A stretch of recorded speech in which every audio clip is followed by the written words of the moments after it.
Buenos días, mi nombre es Mariano Vázquez, me dicen Nano, y hoy vamos a iniciar con una pregunta. ¿Qué les parece si les digo que pueden armar el primer MVP de su startup en menos de un mes y solo con $100? Y si les digo que podemos ahorrar decenas de horas de discusiones técnicas y desarrollos genéricos usando dos o tres herramientas del mercado. En los próximos 20 minutos quiero compartirles mis experiencias armando productos desde cero usando las herramientas que tenemos hoy en 2024 y los desafíos que existen actualmente para construir un MVP competitivo y que resuene en el mercado, incluso bajo presión y con las limitaciones de tiempo y dinero. ¿Y por qué ese reto es realmente importante analizarlo desde la perspectiva de 2024? Bueno, charlemos un poco del reto actual. Esto sucede porque el mercado actual es más competitivo que antes. Una innovación avanza a pasos agigantados y todos los años tenemos nuevas cosas para agregar a nuestro producto. Hace una década tenemos mucho más tiempo para iterar en un producto y perfeccionarlo. Hoy, la velocidad y adaptabilidad son esenciales para que nuestros productos tengan un lugar en el mercado y puedan prosperar con el tiempo que se merecen. La idea de hoy es charlar sobre las bases para la construcción de un primer MVP. ¿Qué principios son importantes tomar como equipo y en la organización, esa pequeña organización de la startup? ¿Y qué objetivos podemos tener como equipo para armar ese producto? En paralelo, también vamos a analizar qué servicios de tipo SaaS podemos utilizar para llegar a esos objetivos en tiempo y forma.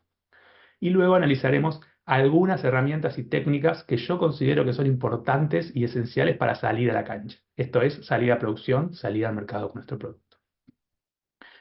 En paralelo vamos a ver el costo de todo esto, dado que en esta etapa es muy importante ser consciente de cuánto gastamos por cada herramienta tecnológica. Dicho todo esto, si se están embarcando en esta etapa y necesitan una mano, pueden buscarme en mis redes en nanovasquez.dev. Estoy más que dispuesto a acompañarlos y apoyarlos en lo que necesiten. Creo realmente que construir grandes productos en los próximos años nos van a hacer crecer como región y obviamente como profesionales. Y creo que es muy importante que nos ayudemos entre nosotros para que podamos lograr todo esto juntos. Así que gracias, Nerdiarla, obviamente gracias a todos los que están escuchándome por compartir eh, experiencias, los que se sumaron a estas charlas y obviamente dejarme a mí compartirlas en un evento en el cual considero que tiene que ser pilar de la región. Y para arrancar con todo esto, empecemos con una frase de un gran inventor que es Steve Jobs, que creo que es fundamental a la hora de construir productos e innovar en el mercado. Steve Jobs decía, la única manera de hacer un gran trabajo es amar lo que haces. En los últimos 20 años que he desarrollado productos, la pasión del trabajo realizado creo que es el motor de la innovación y encima del progreso. Mi consejo es que hagan foco en lo que sea que quieran hacer, pero siempre tengan en cuenta que tienen que aprender, crecer y jugar. Créanme que si a eso le agregan un gran equipo de fundadores de su empresa, lo demás va a venir solo. Dicho todo esto como introducción, ¿les parece que arranquemos? Bueno, empecemos por el primer paso. Para esta charla, primero tenemos que ponernos de acuerdo en lo que vamos a construir. Y para eso utilizamos un par de reglas para evitar desconexión entre los founders o fundadores o con quienes vamos a trabajar en esta primera startup. Siempre lo que propongo es que definamos estas reglas antes de escribir la primera línea de código. Entonces, la primera regla que vamos a trabajar juntos es la definición de MVP. Creo que todos la conocen, pero vamos a hacer un pequeño paseo con las imágenes que ven arriba o con esas tres letras que son Minimum, Viable y Producto. Bien, no voy a agregar mucho más de lo que están viendo, pero sí quiero decir que un MVP se basa en tres pilares. Bien, cuando hablamos de mínimo, hablamos de simplicidad. Y esa es la regla que tienen que tener en cuenta a la hora de decidir qué es mínimo. Cuando hablamos de viable, hablamos de iteraciones rápidas. Esto es que nuestro producto pueda iterar rápidamente agregando valor en cada iteración. Y cuando hablamos de producto, hablamos de un enfoque en el cliente, no en nosotros, no en nuestra empresa. Bien, creo que esta frase es la más importante. Quiero que se lleven esto como primer mensaje de reglas de juego.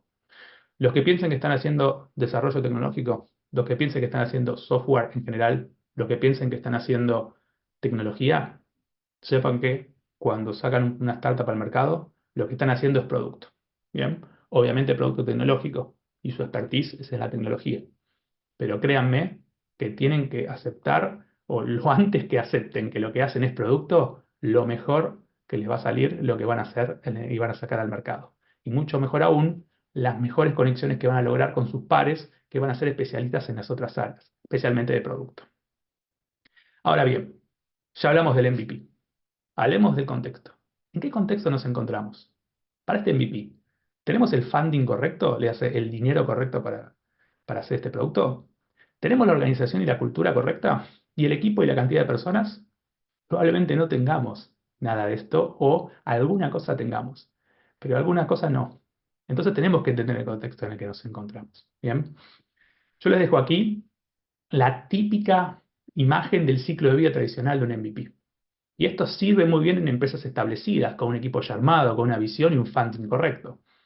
Ahora, ¿qué pasa cuando arrancamos en una startup? Primer confusión que sucede. Muchas personas piensan que un MVP es el producto, el primer producto completo, ¿no? O el primer set de funcionalidades. Otros piensan que el MVP es una sola funcionalidad. Y en esa primera discusión es donde tenemos que pararnos para entender cuáles son las reglas de juego. ¿Bien? Porque probablemente existe una idea general de lo que se quiere hacer y las funcionalidades principales del producto. Pero muy probablemente no haya consenso sobre cuántas son necesarias para esta primera fase y además no sabemos cuánto tiempo y dinero tenemos para cerrar esta primera fase. Bien, piensen que con su startup estamos en este momento, ¿no? Ahí se ve muy bien. Estamos en ese momento en el cual no hay tiempo y mucho menos dinero. Así que muy probablemente ese ciclo de vida del MVP vamos a tener que pensarlo sabiamente. ¿Bien? ¿Y qué estrategia podemos tomar para definir esto? Mi propuesta es que hagan el famoso dividir y vencerás. Enfóquense primero en definir en conjunto, la visión general. Luego de esa visión general, definan ese primer producto terminado, ese MVP, una funcionalidad a la vez. Si pueden trabajar en paralelo, esto es, si tienen más personas trabajando en tecnología, piensen en una etapa, en un milestone, ¿bien? Con un set de funcionalidades. ¿Bien? Pero piensen en ese primer set, que puede ser uno o varias funcionalidades. El MVP se enfoca en agregar valor. Si con una funcionalidad, si ya agrega valor, ya tiene su primer MVP. Bien. Otra cosa que es importante, no importa si esas versiones, esa primera etapa, se presenta de manera interna. Bien, en demos. De hecho, al contrario, es un buen ejercicio para ganar práctica para esas presentaciones que van a hacer con inversores o con el mismo usuario final. Bien, cuando salgan al mercado o cuando ya mismo quieran salir públicamente y contar lo que están haciendo. El objetivo principal es que vayan construyendo en etapas esa visión de producto. Y parte de eso también es tener una idea muy clara de cuáles son sus siguientes pasos. Y muy importante, cuál es la prioridad de cada uno de esos pasos. Y créanme, cuando hablamos de producto y prioridades, hay mucho que pensar. Vamos a ver un ejemplo a qué me refiero de qué es un producto, bien, en su conjunto o en su completitud. Usemos un ejemplo de una empresa que pasó por esto, bien. Cuando pensamos en productos innovadores, bien, productos que realmente cambiaron la forma que tenemos de interactuar con Internet o con aplicaciones, pensamos también en interfaces de usuario, ¿no? En la sofisticación de una buena interfaz de usuario, una buena UX, una funcionalidad intuitiva, sistemas de inteligencia artificial integrados a las funcionalidades principales, pero nos olvidamos de una parte importante, todo lo que sucede detrás. Bien, el verdadero motor del producto exitoso abarca mucho más de lo que vemos en la superficie. Y eso es lo que quiero detenerme un segundo aquí. Vamos a usar a Airbnb, por ejemplo. Todas esas líneas representan el producto completo de Airbnb. Todas esas líneas tienen que implementarse en algún momento. Bien. Hoy en día Airbnb creo que es sinónimo de automatización, de uso cotidiano, ¿no? Permitiendo a los usuarios reservar alojamientos con un solo clic, ¿no? Es una herramienta que se utilizó mucho a partir de 2010, 2012 y durante mucho tiempo y hoy se sigue utilizando, ¿bien? Ahora, al principio, en los primeros días de Airbnb, cuando esta empresa empezó, ¿viste? Sin dinero y sin tiempo, las reservas se hacían por teléfono. Lo único que tenían era un sitio web, ¿bien? Ese proceso manual requería muchas personas, un equipo de operaciones grande, y al principio hasta los mismos fundadores se ocupaban de eso. Bien. Una vez que el producto consiguió ese product market fit, tuvo inversiones, Airbnb se embarcó en esa tarea de hacer la automatización y la integración de todos sus sistemas internos. ¿Bien? Esto seguramente le va a pasar a ustedes. El producto que van a construir no se limita solo a lo que los clientes ven. Incluye todos los procesos internos de operaciones, las automatizaciones y decisiones tecnológicas que ocurren detrás de escena para hacer posible esa experiencia de usuario final, sin ninguna fricción, ¿no?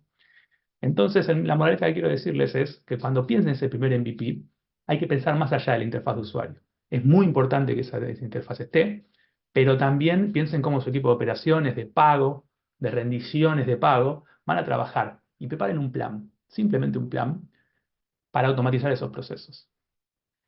Y ahí en su conjunto, cuando tengan todas las tareas que hay que hacer, definan en conjunto qué es lo que van a hacer primero.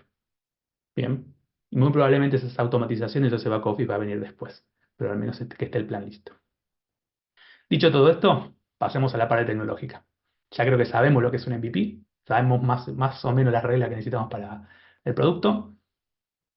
Hablemos de qué podemos utilizar a nivel de tecnología para desarrollar lo que queremos hacer como producto. Bien, vamos a asumir que tenemos un equipo chico de 1 a 3 desarrolladores y que esos desarrolladores tienen experiencia en otros lados, en otras empresas, para este desarrollo tecnológico. Bien. Entonces lo primero que va a surgir es cómo trabajamos, ¿no? ¿Qué tipo de desarrollo hacemos? Y yo creo que los que ya tenemos experiencia en el desarrollo de sistemas, y muchos de ustedes conocen esa palabra que se llama desarrollo ágil, ¿no? Que creo que es la norma a la hora de hacer desarrollos. Bien, es un enfoque diseñado para ofrecer valor, ¿no? Y funcionalidades, ¿bien? Pero obviamente la palabra misma lo dice, de manera rápida y eficiente, y acá viene la parte importante, adaptándonos al cambio en lugar de seguir un plan rígido, ¿no? Las metodologías anteriores se enfocaban en armar el plan completo y luego ejecutar. Esta metodología se encarga de armar el plan en etapas e iterar. Y no ser rígido, sino adaptarse a ese cambio. Imagínense en una startup la adaptación que necesitan. Bien. El foco es centrarse en entregar valor rápidamente sin desperdiciar recursos o minimizar ese desperdicio. Bien. Esto es muy importante, obviamente, en startups donde, nuevamente, el tiempo y el dinero son limitados. Ahora, si indagan un poco más, verán que hay 7 fases tradicionales en el ciclo de vida de desarrollo de software, las cuales es un proceso continuo, pero generalmente al desarrollar una nueva funcionalidad son las etapas que uno pasa. Bien. Y esto se vuelve un círculo. ¿Qué pasa si les digo que se aplican en este concepto para su MVP en una startup? Están haciendo lo que se llama overengineering. Esto es, están haciendo de más. Bien. ¿Por qué digo esto? Porque en este entorno, en este momento de startup, en este momento del valle de la muerte, en el cual no hay tiempo ni dinero, no es práctico, tampoco deseable. Imagínense sus pares de producto o sus pares de operaciones que vean que ustedes le dedican estas 7 etapas por cada cosa que quieren sacar al mercado. Recuerden, esto es desarrollo ágil, por lo que tienen que adaptarse a ese contexto. ¿Bien? Y es por eso que digo esto. Piensen también dónde se encuentran. Estamos en un momento en el cual estamos armando el producto que no tiene ni usuarios ni está en producción. Entonces, ¿cuál es el valor de seguir estas 7 etapas por cada cosa que saca? Esa perfección que estamos buscando cuando hacemos este tipo de desarrollo suele ser enemiga de la productividad. Y acá es importante que tengan en cuenta ese balance y que sean pragmáticos. Bien. Ahora, yo no digo que no lo hagan. Lo que digo es, anoten lo que hay que hacer, decidan qué hay que hacer, prioricen, y cuando tengamos tiempo y dinero lo hacemos bien, siguiendo estas 7 etapas. Bien, eso es lo que quería dejar para que se lleven.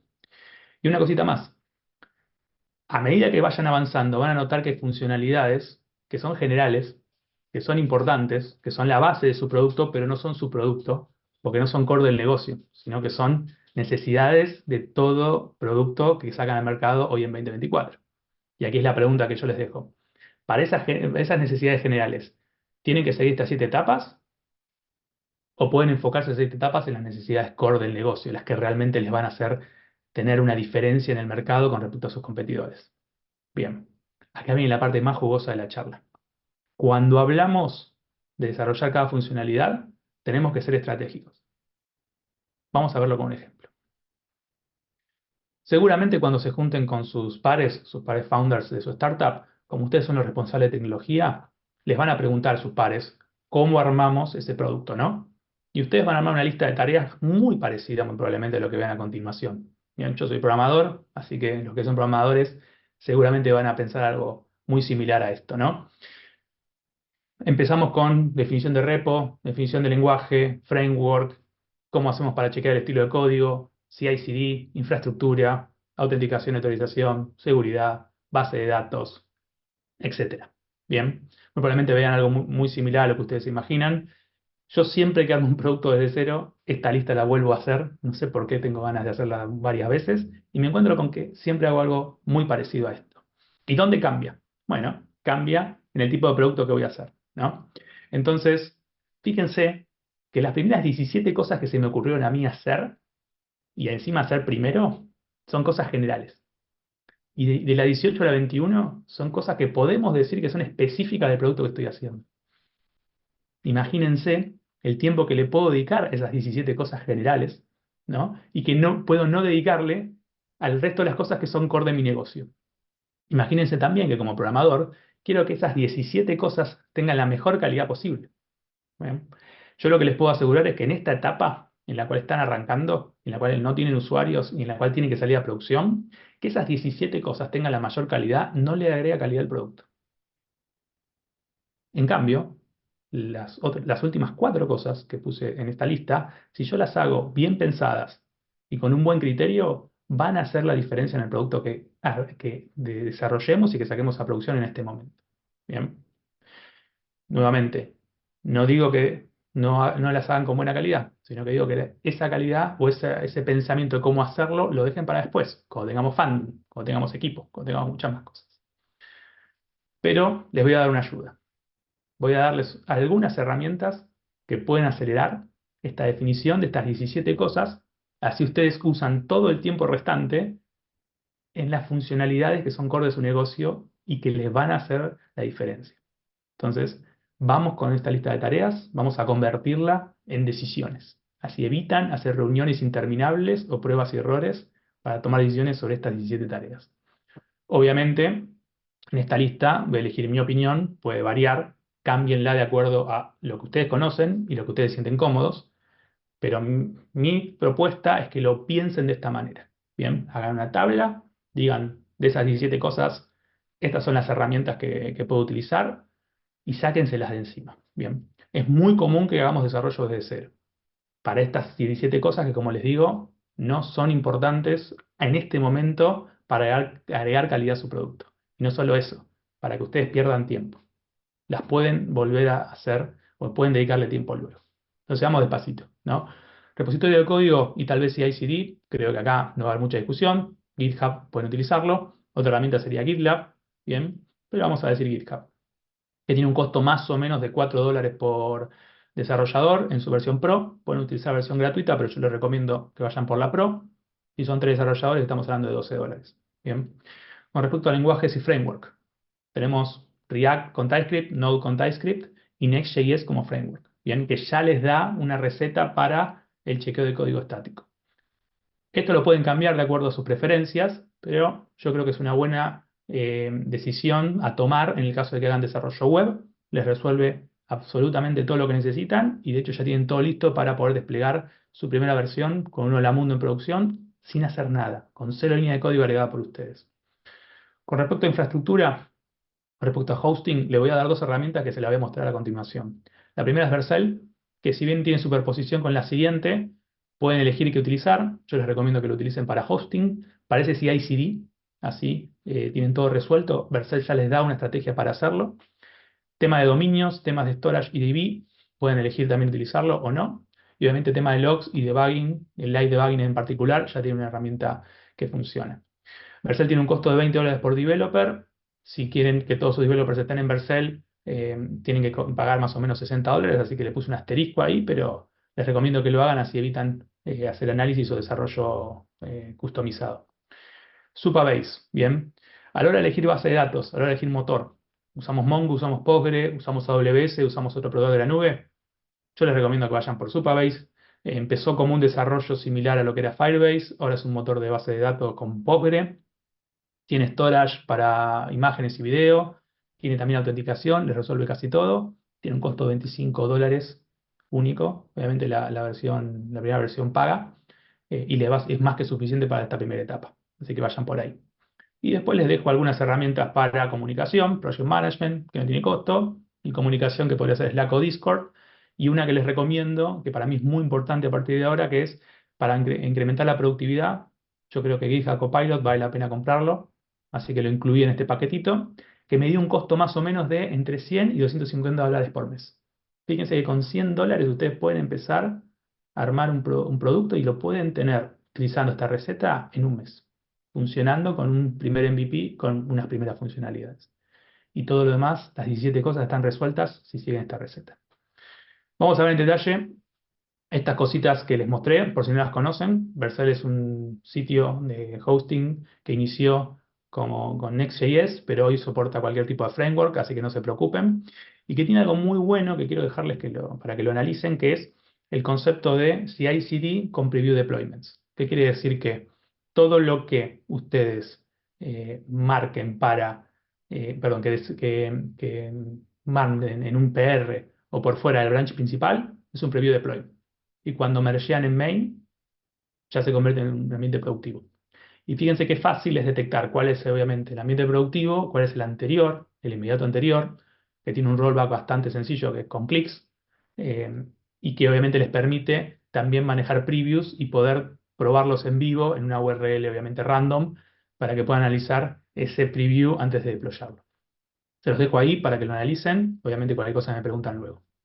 La otra herramienta que quiero mostrarles es Supabase, que como les contaba, nació como una alternativa a Firebase, pero hoy por hoy ya toda la parte de base de datos y motor lo maneja cosas muy avanzadas en Postgres, y tiene una herramienta visual, una web en la cual pueden entrar y hacer lo mismo que pueden hacer en dbeaver o pgadmin, lo tienen acá, ¿no? Con obviamente $25 de costo y les soluciona la vida. Eh, de hecho, yo lo estoy usando, me simplifica bastante el trabajo, tiene storage también para imágenes y video y obviamente clientes SDKs que pueden usar para integrarlos en su código y que funcione fácil. De hecho, algo que está muy bueno es que agregaron este concepto, esto fue este fin de semana, estamos hablando del 29 de marzo, agregaron el concepto de database branching, que lo que significa es que vos puedas crear un branch con tu código y tu modelo de base de datos en paralelo al modelo productivo. Y cuando uno esté listo, hace las migraciones a la base de datos en conjunto con el cambio en código. La verdad que es algo para observar, está en alfa, pero la verdad que se los recomiendo que lo revisen. Me parece que están yendo bastante avanzados en las nuevas tendencias y obviamente con foco en que te simplifiquen la vida a vos y no que sea un problema. Así que se los dejo para que lo analicen. Por último, quiero dejarles algunas cositas que me parecen importantes como tip para que ustedes armen un producto y también una filosofía de trabajo en su empresa. Y creo que ahí es donde quiero hacer doble clic, es el foco en escuchar al usuario y que ese MVP evolucione. Entonces, herramientas para eso, creo que todos ya las conocemos, ¿no? Google Analytics como primera herramienta que sale gratis, la versión inicial, y que obviamente les da información de los usuarios y de cómo ellos interactúan en su sitio web, ¿no? O en su aplicación. Es muy fácil de integrarla, así que les recomiendo que lo hagan desde el día 1. Bien. Otra herramienta que es muy utilizada es Amplitude, que abre un poco más o tiene una sofisticación un poquito mayor sobre funnel o flujos donde el usuario participa y obviamente esas secciones donde el usuario puede trabarse, ¿no? Y donde su conversión puede quedarse. Entonces Amplitude es muy bueno en identificar esas secciones del journey del usuario. Les recomiendo que le peguen una revisada y que también lo integren en su aplicación y lo empiecen a utilizar. Otro tercero que también he visto que se llama Mixpanel es una herramienta que para mí tiene mucho parecido con lo que el famosos KPIs, que son las métricas de datos en base a datos para tomar decisiones. Y fíjense cómo Mixpanel los ayuda a armar un framework de trabajo en el cual una idea se asocia a métricas o datos y a una validación, en la cual ustedes, usando esa validación que definen antes de meter una línea de código, pueden decir por sí o por no si esa hipótesis se cumplió o no. ¿No? Esa hipótesis es la idea y la validación es cómo decimos que esa idea fue exitosa o no. Bien. Ahora, no importa qué herramienta vamos a utilizar. De hecho, pueden agregar las tres y empezar a jugar con ellas. Lo importante es conectar nuestros productos del día 1 para que cada discusión, propuesta y decisión que se haga se base en información concreta y no en suposiciones. No solo eso, sino que también cuando quieran agregar cosas sin datos, puedan utilizar luego datos para ver si esa fue una decisión correcta o no. Bien.